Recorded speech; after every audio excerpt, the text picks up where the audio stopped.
कृपा करून पुढे या, आपली माहिती द्या, माहिती लपवू नका आणि आपल्यापासून इतरांना धोका निर्माण करू नका. ही लक्षणं जर का आढळली तर घाबरण्याचं कारण नाहीये. सर्दी खोकला आता तर त्याची हा जो काळ असतो साधारणतः उन्हाळा सुरू व्हायचा हा काळ हा सर्दी खोकल्याचा असतोच. उन्हाळी सर्दी असते, मग ताप येतो, खोकला येतो. घाबरून जायचं कारण नाहीये. पण मला मुद्दामून आपल्याला सांगायचंय की ज्यांना ज्यांना काही ॲलर्जीज असतील त्या ॲलर्जीच्या लेव्हल्स कमी करण्याचा आणि ठेवण्याचा प्रयत्न करा. ॲलर्जी होता कामा नये. ॲलर्जीपासून जो त्रास होतो तो होऊ देऊ नका.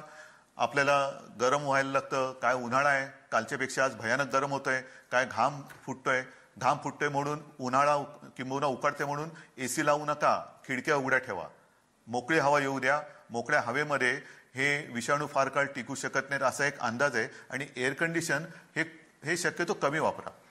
पण त्याचबरोबरीने दुसरं एक होतं की आपल्याला तहान होते. मग काय करायचं? थंड पाणी प्यायचं, थंड सरबत प्यायचं. नका पिऊ.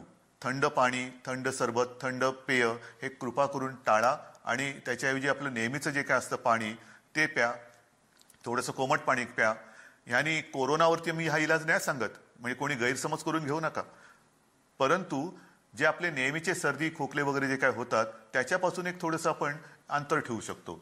म्हणून पहिल्या प्रथम एकतर एअर कंडिशनचा वापर बऱ्याच ठिकाणी कमी झालेला आहे, तो कमी करा. थंड पाणी, थंड पेय, घरात बसलेलो आहे, काय करायचं? उघडला फ्रीज आणि लावली बाटली तोंडाला, अजिबात करू नका. जे काही साधं आपलं नेहमीच्या टेम्परेचरचं पाणी असतं ते प्या. गरम पेय प्या.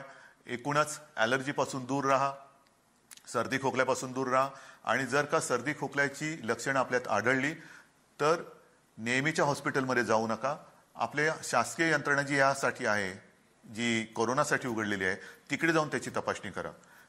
याचं कारण असं की न जाणो कदाचित कोणाला ह्याची लागण झालेली असली तर ते इतर पेशंटमध्ये किंवा इतर त्या सगळ्या लोकांमध्ये मिक्स होता कामा नयेत. घाबरण्यासारखं कारण नाहीये. आज सुद्धा अनेक ठिकाणी जे खाजगी डॉक्टर्स आहेत त्यांचे दवाखाने त्यांनी बंद ठेवलेत. मी त्यांना पुन्हा एकदा सांगतो की तुमची आज नितांत गरज आहे. एका बाजूला सगळे आपल्या या हॉस्पिटलमधले कर्मचारी अहोरात्र मेहनत करतायत, जीवावर उदार होऊन मेहनत करतायत. आपण सुद्धा पूर्ण काळजी घेऊन आपला दवाखाना उघडा आणि सर्दी खोकला ताप या व्यतिरिक्त ज्यांना आपल्या सेवेची आवश्यकता आहे त्या सेवा सुविधा त्यांना द्या.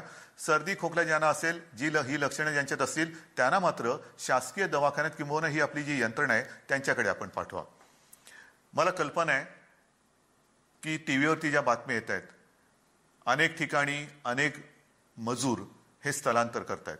मी वारंवार सांगतोय की त्यांनी स्थलांतर करण्याची आवश्यकता नाही. आपण सगळेजण जिथे आहात तिकडेच थांबा. पण हे सगळं मी सांगत असताना सुद्धा अनेक म्हणजे काही लाखांमध्ये प्रत्येक ठिकाणी हे मजूर आपापल्या घरी किंवा आपल्या गावी किंवा परराज्यात जायला बघतायत. आता त्यांना जाता येणार नाही कारण जिल्ह्याच्या सीमा आपण बंद केलेल्या आहेत. राज्यांनी सुद्धा आपल्या सीमा ह्या बंद केलेल्या आहेत. मग इथे तिथे भटक